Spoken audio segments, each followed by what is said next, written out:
saudara yang terkasih, kami sangat menyadari semakin hari persoalan hidup ini bukannya semakin berkurang, malah semakin kompleks.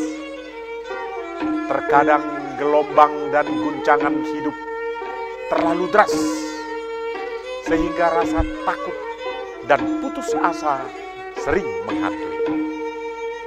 Kami dari Yayasan Jumatidahan GKPS Batam mencoba hadir di tengah-tengah saudara dan menyapa saudara-saudara sekalian melalui acara Sapaan Kasih.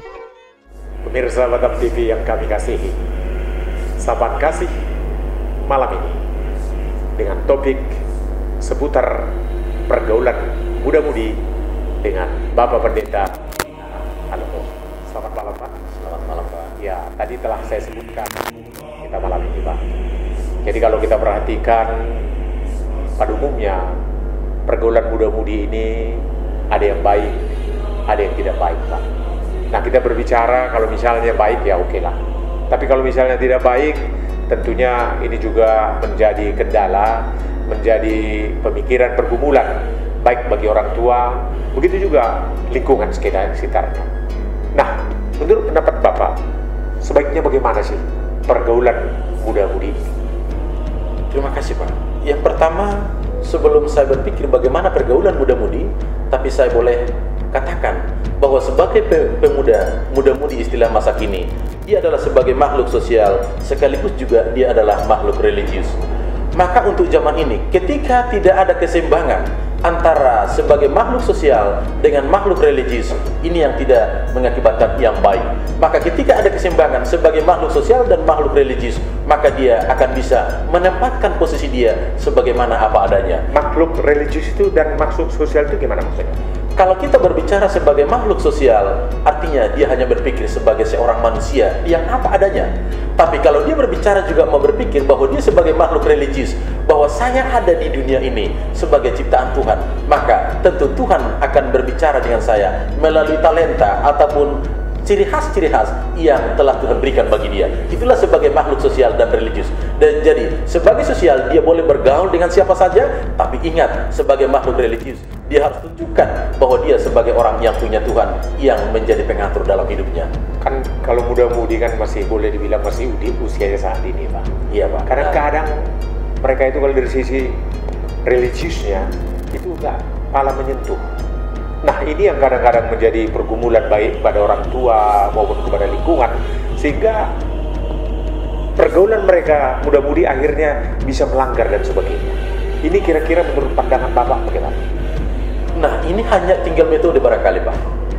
Kita arahkan ini dalam bentuk sosial, tapi esensinya dalam bentuk religius. Jadi tidak ada masalah Pak. Oke, contoh, ketika ada pengarahan secara sosial, katakanlah mungkin dia harus melakukan sesuatu, maka tetap dibarengi dengan nuansa religius.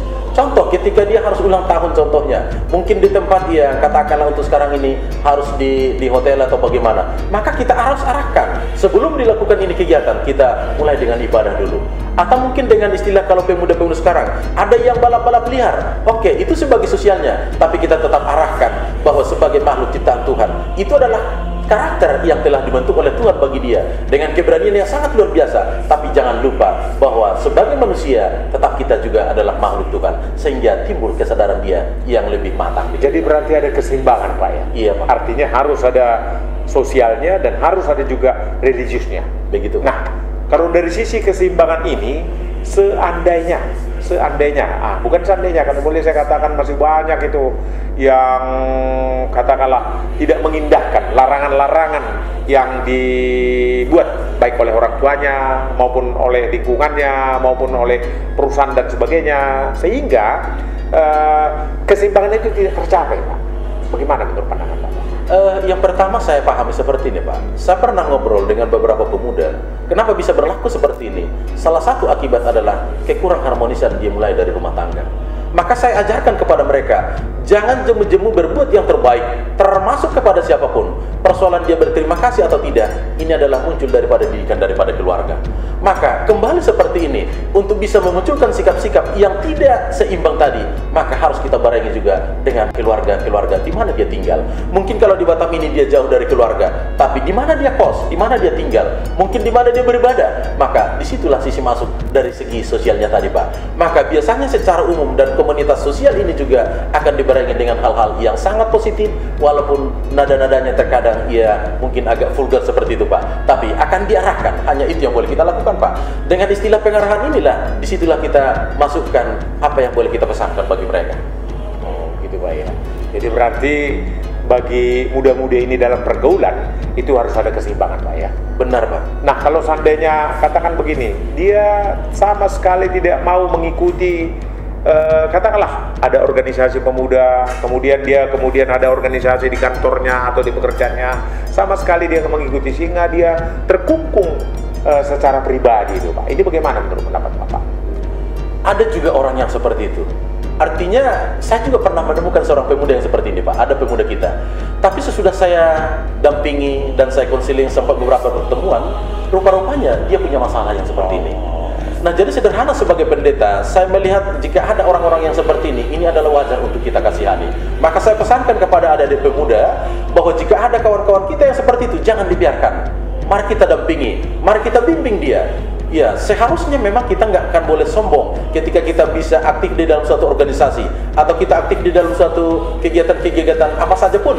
Maka kita juga harus teringat dan punya tanggung jawab untuk mengarahkan teman-teman atau saudara-saudara kita yang lain. Karena apa? Coba tanyakan bagi teman-teman kita yang tidak mau bergaul, sebenarnya dia sedang memiliki hati yang kosong. Ketika hati yang kosong ini dia lakukan, maka inilah kita perlu menuntun. Ada pernah cerita seperti ini, Pak. Ada seorang bintang film, dia pernah mengalami stres sehingga dia pergi ke suatu jembatan. Dia sudah mau berniat untuk bunuh diri. Dia sudah punya uang yang sangat banyak, sudah punya rumah yang sangat banyak, tapi hatinya sangat kosong. Tapi ketepatan pada malam hari ini ada seorang fansnya lewat dan ketika dia lewat, dia sapa, "Halo, anak muda, ngapain di situ? Saya adalah salah satu fansmu, saya adalah satu penggemarmu. Setiap penampilanmu saya tidak pernah lupakan itu." Nah, ketika dia lewat begitu saja hanya dengan mengatakan seperti itu, loh, rupanya masih ada penggemar saya. Ketika itu, jiwanya dibangun, semangatnya dipulihkan, maka dia tidak jadi bunuh diri, dia pulang ke rumah, dan dia bersyukur sama Tuhan. Itulah yang menjadi topangan dari malaikat untuk saya. Maka, jadilah sebagai seorang muda untuk menjadi pembawa berkat terhadap sesamamu. Jangan biarkan jika ada saudara-saudara kita yang mungkin merasa terlena, yang mungkin merasa kesepian di dalam hidup ini. Ingat bahwa dia sedang mengalami kekosongan batin. Barangkali itu yang terjadi dengan dunia kita sekarang, khususnya di Pulau Batam yang begitu banyak kompetisi ini, Pak. Baik, terima kasih banyak. Pemirsa Batam TV yang kami kasihi, dalam pergaulan muda-mudi ini harus ada keseimbangan antara sosial begitu juga religius, sehingga seandainya ada pun tantangan, ada pun problem, masalah yang mengganggu bagi pemuda itu, apabila keseimbangan ini tetap dijaga, mau tidak mau kekosongan itu dapat dipenuhi, bahwa religius itu akan menjadi topangannya. Saya kira begitu. Selamat malam, Pak Pendeta. Selamat malam, Pak.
Jembatan TV, Jembatan Hati.